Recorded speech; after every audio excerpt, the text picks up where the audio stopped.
And welcome to let's do chemistry channel. आज मैं आपको बताऊंगी इम्पोर्टेंट नेमिंग रिएक्शन। देखो इससे पहले मैंने क्या करा है कि आपको नेमिंग रिएक्शन काफी सारी अलग अलग जो इम्पोर्टेंट बनती है वो सब मैंने अपलोड कर रखी है। इसके बाद कुछ नेमिंग रिएक्शन जो आपकी काफी इम्पोर्टेंट है board exam point of view से, तो डायरेक्ट मैं इन रिएक्शंस के बारे में आपको बता रही हूँ। देखिए पहली रिएक्शन है आपकी स्टेफन रिएक्शन। स्टेफन रिएक्शन को मैंने एक ट्रिक के साथ भी आपको बता रखा है, अगेन मैं रिपीट कर रही हूँ जिससे क्या हुआ आपका रिवीजन बेटर हो सके। स्टेफन रिएक्शन में क्या है आपका, इसके नाम में आपको क्या दिखाई दे रहा है, स्टेफन यानी SN आ रहा है, ठीक है। रिएक्टेंट में आपने देखा CN आ रहा है, ठीक है। आप जो एरो पर लिख रहे हो यानी कि जो आपका इसमें रिएजेंट इस्तेमाल हो रहा है SnCl2, इसमें SN आ रहा है यानी कि नाम में SN, रिएक्टेंट में CN, रिएजेंट में SN, NN बार बार रिपीट हो रहा है। तो देखिए क्या होगा यहाँ पर RCN से जो प्रोडक्ट बनेगा वो आपका क्या बनेगा, एल्डेहाइड। क्या प्रोडक्ट बनेगा आपका, एल्डेहाइड बनेगा, ठीक है। तो ये क्या प्रोडक्ट बन गया आपका, एल्डेहाइड बन गया। तो जब कभी भी आपका RCN से एल्डेहाइड बनाना हो तो आप स्टेफन रिएक्शन कराएंगे, ठीक है। नेक्स्ट रिएक्शन आती है इटार्ड रिएक्शन। इटार्ड रिएक्शन आपकी अपने ही आप में काफी इंपॉर्टेंट बनती है। कैसे, देखिए इटार्ड रिएक्शन में मैंने आपको बताया कि इटार्ड में क्या आ रहा है, T आ रहा है, ठीक है। T इटार्ड में आ रहा है। रिएक्टेंट में क्या आ रहा है, टोलिन। ये भी किससे स्टार्ट हो रहा है आपका, T से। तो नाम में T आ रहा है, रिएक्टेंट में भी क्या आ रहा है, टोलिन, T आ रहा है, ठीक है। रिएजेंट जो यूज करते हैं हम इसमें ऑक्सीडाइजिंग रिएजेंट यूज करते हैं। कैसे, CrO2Cl2, ये क्या है आपका ऑक्सीडाइजिंग एजेंट है, काफी स्ट्रॉन्ग ऑक्सीडाइजिंग एजेंट है। करता क्या है ये, एल्काइल को एल्डेहाइड में ऑक्सीडाइज कर देता है। क्या करता है, एल्डेहाइड को, ये जो एल्काइल है इसको एल्डेहाइड में ऑक्सीडाइज कर देता है। आगे देखिए इटार्ड रिएक्शन में आपने क्या है, इसके नाम में T आ रहा है।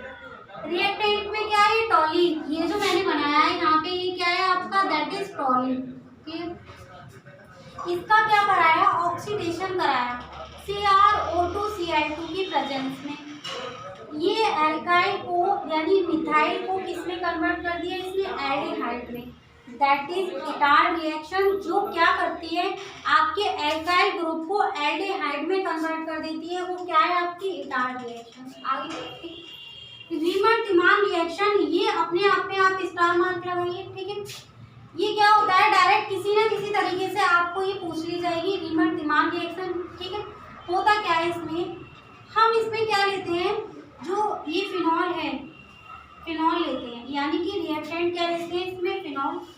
और आप यहाँ पर क्या लोगे, KOH, क्लोरोफॉर्म। ये क्या है आपके रिएजेंट।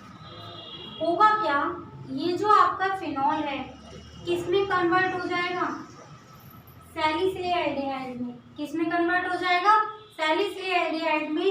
यानी रीमर-तिमान रिएक्शन में जो हमारा फिनॉल होता है इसकी रिएक्शन हम कैसे कराते हैं, एक्वस, ये जो आपने KOH लिया है, क्लोरोफॉर्म लिया है, तो देखिए फिनॉल किसमें कन्वर्ट हो रहा है आपका, एल्डिहाइड में, ठीक है। यानी कि फिनॉल से ये क्या बन गया आपका, दैट इज सैलिसिलेट, सैलिसिलेट,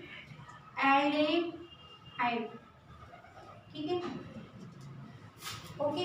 आगे देखिए क्लेमेंसन रिडक्शन।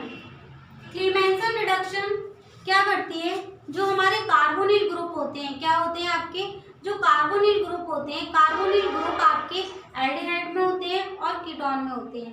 कार्बोनिल ग्रुप का जो CO होता है उसको किस में कन्वर्ट कर देती है, CH2 में। किसमें, CH2 में। देखिए कैसे, मान लीजिए क्लेमेंसन रिडक्शन है तो हमें ये तो पता चल रहा है कि रिडक्शन है, और रिडक्शन होता क्या है, एडिशन ऑफ हाइड्रोजन। हाइड्रोजन का जुड़ना ही क्या है, रिडक्शन। ये क्या है, क्लेमेंसन रिडक्शन। क्लेमेंसन रिडक्शन हमेशा, ये देखो मैंने यहाँ लिखा भी है कि जो क्लेमेंसन रिडक्शन है वो एल्डिहाइड में होगी और किस में होगी, कीटोन में। अब आपके पास ये वाला ग्रुप होता है, कौन सा, C+O, ये ग्रुप होता है, ये एल्डिहाइड में होता है और किस में होता है, कीटोन में।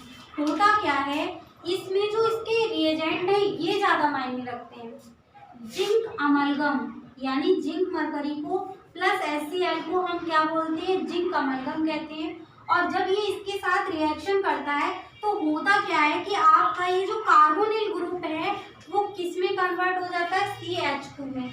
यानी कि क्लेमेंसन रिडक्शन CO ग्रुप को किस में कन्वर्ट कर रहा है, आपका CH2 में कन्वर्ट कर रहा है। ठीक है, कार्बोनिल ग्रुप की जिंक अमलगम से एक्वस HCl के साथ जब रिएक्शन कराई है तो ये कार्बोनिल ग्रुप को किस में कन्वर्ट कर रहा है, आपका CH2 में कर रहा है। ठीक है, तो ये 4 रिएक्शन है आपकी स्टेफन इटार्ड रिवर्तिमान क्लेमेंसन। ये रिएक्शन अपने आप में काफी इंपॉर्टेंट है। इसी तरीके से कई सारे रिएक्शन जो शॉर्ट ट्रिक के साथ है वो मैंने अपलोड कर रखी है, आप 1 बाय 1 देखिएगा और आपको एग्जाम में हेल्प मिलेगी। ठीक है, इसी तरीके से और जो इम्पोर्टेंट क्वेश्चन है वो देखने के लिए बने रहिए मेरे चैनल लेट्स नो केमिस्ट्री पर। Thank you.